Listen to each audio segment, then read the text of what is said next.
Today we are going to learn one of the most important concept in computer organization and architecture called addressing mode.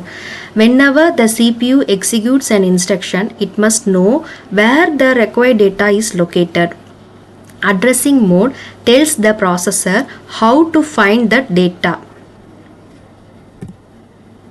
Before learning a different type, let us first understand what an addressing mode is. An instruction has two main parts.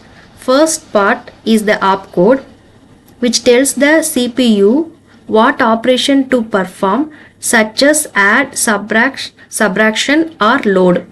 The second part is the operand, which is the data needed for that operation. The CPU should know where this operand is stored. The method used to locate the operand is called addressing mode. Let us start with the simplest addressing mode. First, for example, move R1, #25. Here the value 25 is already present inside the instruction.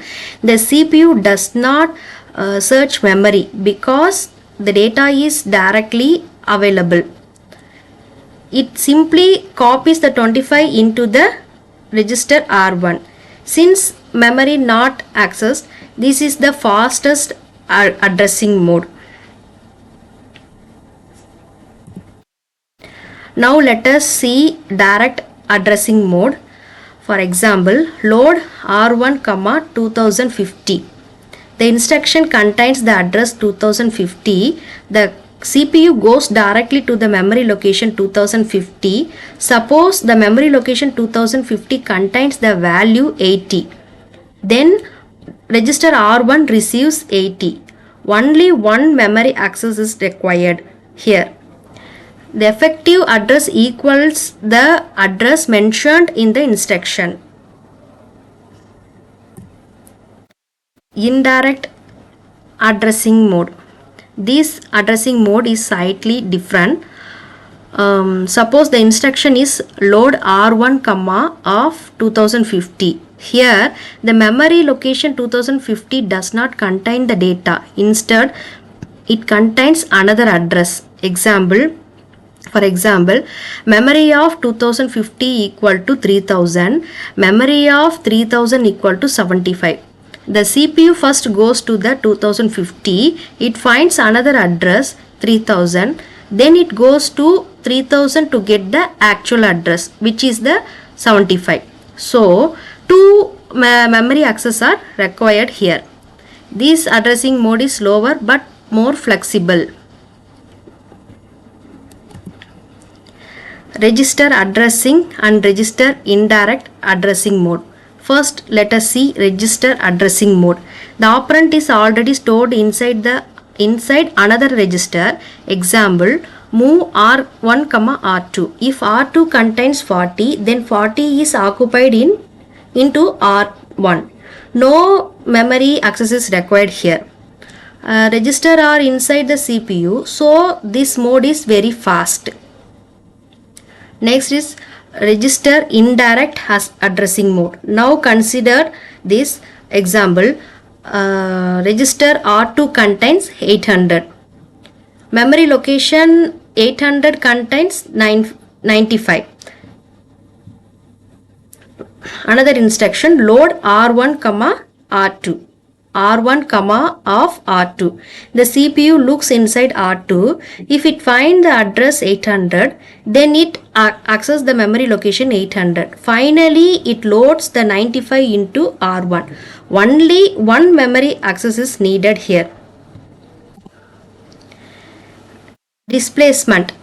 Next one is displacement. Base plus offset. This addressing mode is very common in real computers. Suppose the base register contains the address 1000. The instruction contains an offset of 20. The CPU calculates effective address equal to base plus offset. Here for example, effective address equal to 1000 plus 20. That means effective address equal to 1000 mean for base address offset 20 for offset. Here effective address equal to 1020. Then the CPU reads the data from the address 1020. This is a very common and useful for arrays and local variables. Index addressing. Index addressing is mainly used for arrays. Suppose an array starts at address 1000. The values are 1000 resembles a 15, 1001 resembles a 20, 1002 resembles a 25, 1003 resembles a 30. Now suppose the index register contains 3. The CPU calculates the effective address equal to base address plus index. Here 1000 plus 3 gives a 1003. Then it reads the value stored at address 1003. The value is 30. This is the very familiar addressing mode, very useful in a loops. Stack addressing mode. Stack addressing mode works differently. Instead of giving an address, the CPU automatically uses the stack pointer called SP. The stack pointer always points to the top of the stack. Whenever we use push, the data is stored on the stack. Whenever we use pop, the data is removed from the stack. This addressing mode is widely used during a function calls and interrupts. Finally, we shall compare all the addressing mode. Let us compare all the addressing mode. Immediate addressing mode is the fastest because the operand is inside the instruction. Register addressing mode is also very fastest because the data is inside the CPU register. The data addressing mode needs one memory access only. Indirect addressing mode needs two memory access only. Index and displacement addressing modes are mainly used for array, and the stack addressing mode is used during the function call. I hope you understand the concepts. Thank you.